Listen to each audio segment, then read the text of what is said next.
और दिल्ली आने के बाद अखबारों में या किसी मैगजीन के जरिए ओम पुरी जी के बारे में जानने का मौका लगा और उसने जो है काफ़ी मुझे उत्सुक किया कि मैं आक्रोश देखने जाऊं मॉर्निंग शो।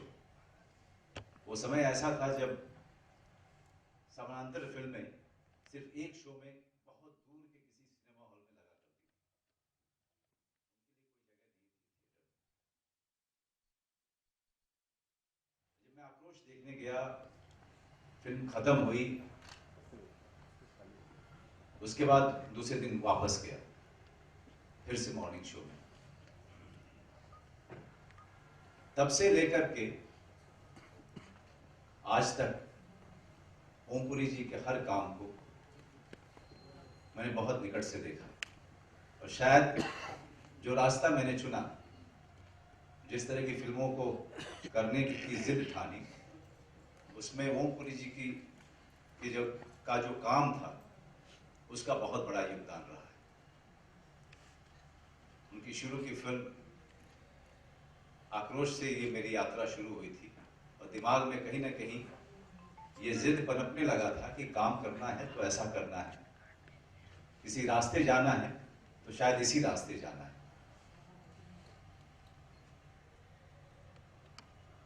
तो सबसे पहले तो मैं ओम भाई को हमेशा ये बात फोन पे या जब भी मिलते थे तब मैं उनको बार बार बोलता था। और जिस तरह के व्यक्ति थे, अगर आप में से किसी ने भी उनको निकट से जाना हो, वो हर कॉम्प्लीमेंट को हंस करके टाल दिया करते थे। उन्होंने कभी भी अपनी महानता का बोझा ढोया नहीं। एक फिल्म कर रहे थे हम लोग, चक्रव्यूह, प्रकाश झा जी की फिल्म थी। पंचमढ़ी मध्य प्रदेश में एक रेस्ट हाउस था जिसमें कि हम 5-6 जो है मेन कलाकार ठहरे हुए थे और साथ में निर्देशक भी थे। और हर शाम को शूटिंग के बाद अपनी अपनी वर्जिश करने के बाद बाहर कुर्सी लगा के अपने अपने कमरे के हम लोग बैठा करते थे और ओम भाई भी आ जाया करते थे वहां।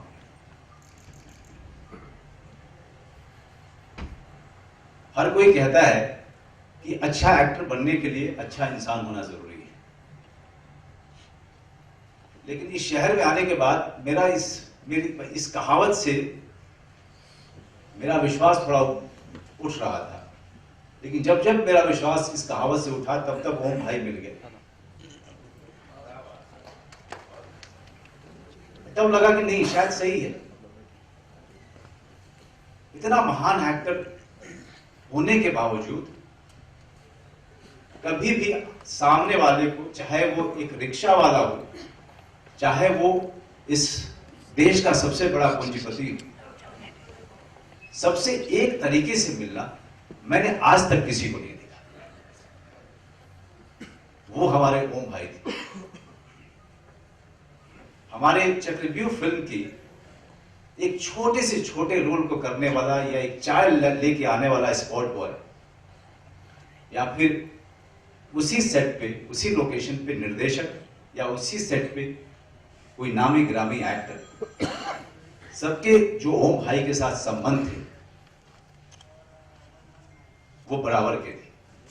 ओम भाई के लोकेशन पे आते ही बड़ी खलबली मचती थी और वो खलबली ऐसी नहीं होती थी कि कोई बहुत बड़ा स्टार आ गया।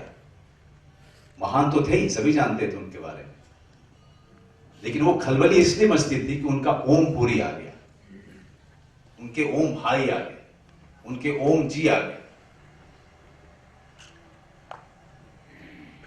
एक रात हम लोग ऐसे ही बैठे हुए थे तो उन्होंने मुझसे कहा, बबुआ मुझे अपनी फिल्में दिखाओ यार। तो मैं उनको फोन पे मुंबई आने के बाद बोला करता था कि ओम भाई मेरी ये फिल्म है, आप देख लीजिएगा। वो देखते थे और वापस फोन करते थे और अपनी जो भी उनकी प्रतिक्रिया होती थी देते थे। हाल फिलहाल में मैंने उनको कहा कि ओम भाई एक फिल्म है मेरी अलीगढ़, आप देखने आएंगे? उन्होंने कहा कि मैं तो हुई नहीं, लेकिन जब लगेगी तो बता देना। मैंने उनको मैसेज कर दिया कि ओम भाई मेरी फिल्म प्रदर्शित हो गई है और आप कहीं भी देख सकते हैं। अगर आप चाहेंगे तो मैं टिकट लेके आ जाऊंगा जब आप मुंबई में होंगे। फिर मैं भूल गया। उसके बाद भोपाल से उनका एक दिन अचानक रात को फोन आया, अरे यार यहां तो लगी ही नहीं है। मैंने कहा ओम भाई ये बहुत छोटी फिल्म है, भोपाल में नहीं लगेगी।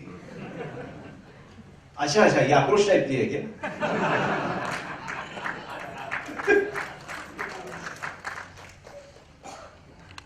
मैंने कहा ओम भाई आप इसके बाद कहां जाएंगे? मैं लखनऊ जाऊंगा। ठीक है, तो शायद वहां लगी होगी। फिर उसके बाद मैं भूल गया। रात को उनका अचानक फोन आया तो मैंने उनका नाम देखा फोन पे, तो मुझे लगा कि शायद इन्होंने अलीगढ़ देख ली है। मैंने कहा कि आपने देख ली?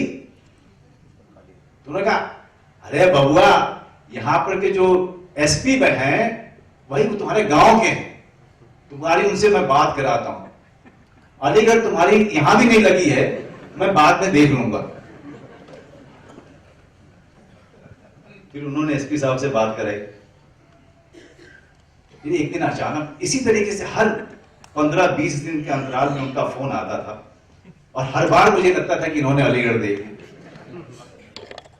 लेकिन वो साथ में जो बैठा होता था उससे बात कराते थे और साथ में ये भी बोलते थे कि बबुआ मैंने अलीगढ़ देखी नहीं, यहां लगी ही नहीं। मैंने कहा ओम भाई बड़ी छोटी सी फिल्म है, ये 2 महीने कहीं नहीं चलने वाली है। इस तरह का नाता उनके साथ। लेकिन ये सारा प्रसंग दिखाता क्या है एक शख्सियत के बारे में?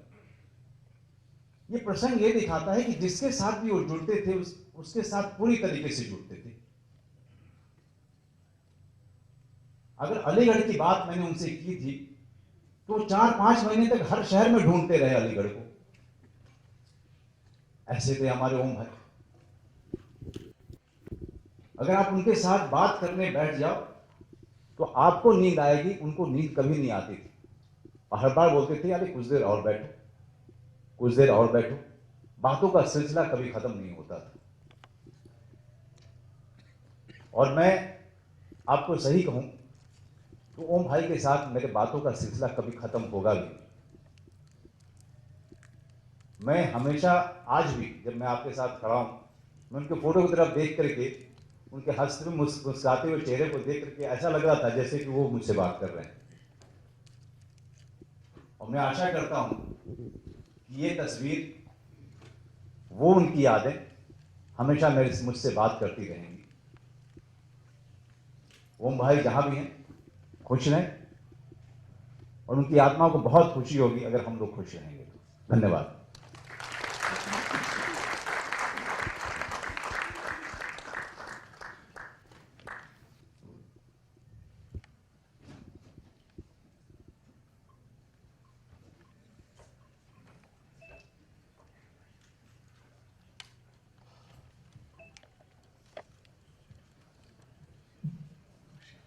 नमस्कार।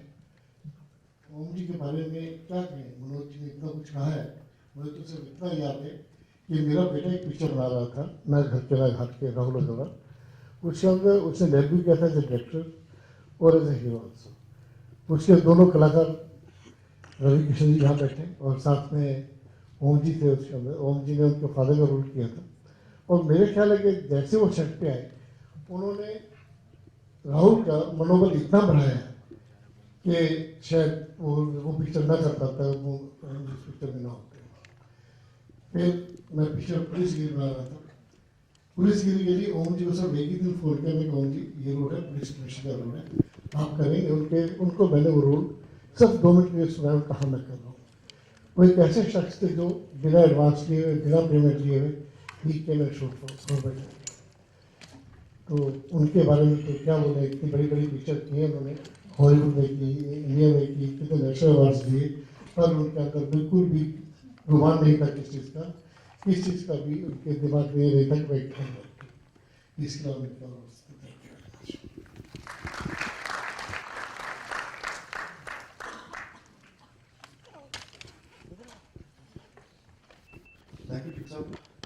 अच्छा, माहौल बहुत सोमवार हो गया।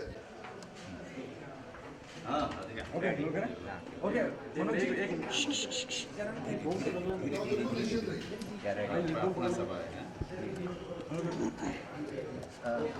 मनोज जी कोई ऐसी है ना एक ऐसी बात ओम जी की, हालांकि आपने बहुत कुछ जिक्र किया जो बहुत कुछ सिखा गई आपको, जब मैं आप सिनेमा की बात करता हूँ या मैं एक्टिंग की बात करता हूँ। देखिए, ओम जी एक बहुत बड़े कारण थे कि मेरे उस तरीके के एक्टर बनने में, जिस तरह के एक्टर रूप में जाना जाता हूँ। एक उन्होंने मुझे एम्बिशन दिया, मुझे ये बताया, उनके काम ने ये बताया कि हम लोग जो छोटी जगह से आते हैं वो किस तरह के सपने देखेंगे और कहाँ तक पहुँच सकते हैं। उन्होंने वो ऊंचाई दिखाई, वो उन्होंने काबिलियत दिखाई जिसको अचीव करने के लिए आज तक हम लोग कोशिश कर रहे हैं। इतने बड़े महान नायक थे और बहुत ही महान व्यक्ति थे। एक चपरासी से या किसी बहुत बड़े अमीर आदमी से उनका रिश्ता बराबर का होता था। वो किसी को काम से, किसी के पैसे से किसी को नहीं तौलते थे। वो हर इंसान के साथ में जिस तरह का व्यवहार उनका होता था, वो मेरे ख्याल से मैंने बिरले ही किसी व्यक्ति में ये खासियत होती है जो ओम भाई में थी। क्या अलीगढ़ देख पाए वो? अलीगढ़ मतलब देख नहीं पाए थे, इसका अब मुझे अफसोस कभी नहीं रहेगा, क्योंकि वो बराबर जब भी कोई उनको बोलता था कि अलीगढ़ देखने के बारे में या मेरे परफॉर्मेंस के बारे में या बुधिया सिंह के बारे में भी बहुत ज़्यादा वो जिक्र करते थे कि मैं देख नहीं पा रहा हूँ, क्योंकि बहुत बिजी रहते थे। वो कभी एक शहर में टिकते नहीं थे। किसी न किसी फंक्शन में, किसी दोस्त के शादी में, किसी दोस्त के बेटे की शादी में, किसी दोस्त के पोते की शादी में, या किसी जानने वाले, और उनके जानने वाले हज़ारों थे। मेरे जैसे कई हज़ार लोग जो है उनके साथ एक बराबर का रिश्ता बना कर रखना ये ह्यूमनली इम्पॉसिबल काम है, लेकिन वो भाई करके रखते थे। अलीगढ़ की बात करें तो सबसे पहले तो कॉन्ग्रेचुलेशन, आपको Thank फिल्म you. फेयर मिला है, 2 फिल्म फेयर मिले हैं, कितना प्राउड फील हो रहा है? नहीं, अब मुझे ये पता चला कि ये अवार्ड जो है, एक ही रात में एक एक्टर को 2 अवार्ड कभी नहीं मिले। मैं भी काफ़ी चकरा गया हूँ और काफ़ी सरप्राइज हूँ, लेकिन अलीगढ़ को सम्मान मिल रहा है, अलीगढ़ को इतनी इज्जत मिली। एशिया पैसिफिक जो विश्व का इतना बड़ा अवार्ड है वो मुझे मिला अलीगढ़ को की वजह से। मेरे ख्याल से ये साल अच्छा रहा। ओके मनोज, कहीं ना कहीं जिम्मेदारी बढ़ जाती है जब मतलब एज एन एक्टर इतना अप्रिशिएट करा जाता है और इस तरह के बड़े अवार्डों से नवाजा जाता है, और बहुत चूजी रहे हैं आप फिल्मों के लिहाज से। देखिए, मुझे जिम्मेदारी तो मैं सिर्फ परिवार की रखता हूँ। मैं लोगों के एक्सपेक्टेशन को मैं कभी काउंट नहीं करता। वो इसलिए काउंट नहीं करता मैं, क्योंकि मुझे पता है कि जो रोल्स आते हैं वो अलग अलग चुनौतियाँ लेके, अलग अलग चैलेंजेस लेके आते हैं।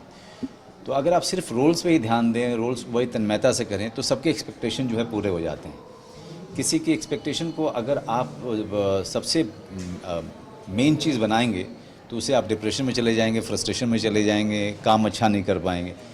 तो अगर जो रोल आ रहा है उसी को अगर करने में मन लगाएंगे तो उससे हम सबके अपना भी एम्बिशन पूरा करेंगे, अपने ख्वाब पूरा करेंगे, और लोगों की भी जो आशाएं हैं उसको भी पूरा कर पाएंगे। कल हमने शाहरुख का इंटरव्यू किया और शाहरुख कहीं रईस फिल्म को लेके आ रहे हैं और उन्होंने कहा, बाकायदा नाम लिया आपका, नवाजुद्दीन सिद्दीकी का, जीशान का। उन्होंने कहा कि इस तरह के जो एक्टर रियल स्पेस में जो काम करते आए हैं, वो जब मेरे साथ एक्टिंग करते हैं या कोई सीन करते हैं तो मुझे अपना एक्टिंग करने का या उस किरदार को कन्वे करने का तरीका ही बदल देता हूँ। मैं इतना इंस्पायर हूँ मैं इन सबसे।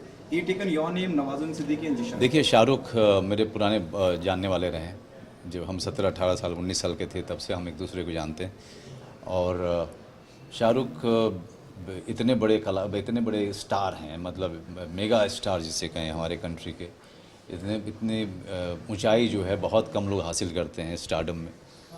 स्टार्स तो बहुत सारे हैं लेकिन कोई शाहरुख खान नहीं है। तो शाहरुख की हर अचीवमेंट पे उनका परिवार गर्व तो करता ही है, लेकिन शाहरुख को ये भी पता है कि उसका एक दूर खड़ा मनोज बाजपेयी जो दोस्त है वो भी उस पर बहुत गर्व करता है, क्योंकि मुझे पता है शाहरुख कहाँ से कहाँ तक पहुँचे हैं।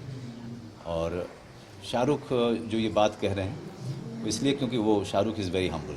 मेगा स्टार की बात करें तो अमिताभ जी के साथ आपकी सरकार 3 आ रही है, तो कितने एक्साइटेड हैं पिक्चर को लेके? देखिए, सरकार 3 में सबसे जो कमाल की बात रही कि मुझे कई साल के बाद राम गोपाल वर्मा जी ने निर्देशित किया, डायरेक्ट किया, जिसका मुझे बहुत बहुत खुशी हुई। फिर अमित जी के साथ ये मेरी चौथी फिल्म थी और उसका एक अलग एक्साइटमेंट था। मेरा रोल छोटा है लेकिन बड़ा महत्वपूर्ण है। और जो भी मैंने जितने छोटे दिन कम दिन काम किए उसको मैंने बहुत इन्जॉय किया, और ख़ास करके राम गोपाल वर्मा फिर से डायरेक्शन दे रहे थे जिनके कारण मैं हूँ, तो उसका मज़ा ही दुगुना हो जाता है। शाहरुख ने ये भी कहा है ना, व्हेन वी आस्क हिम कि कौन सा एक ऐसा बॉलीवुड गैंगस्टर है जो आपको बहुत इंस्पायर करता है, इसे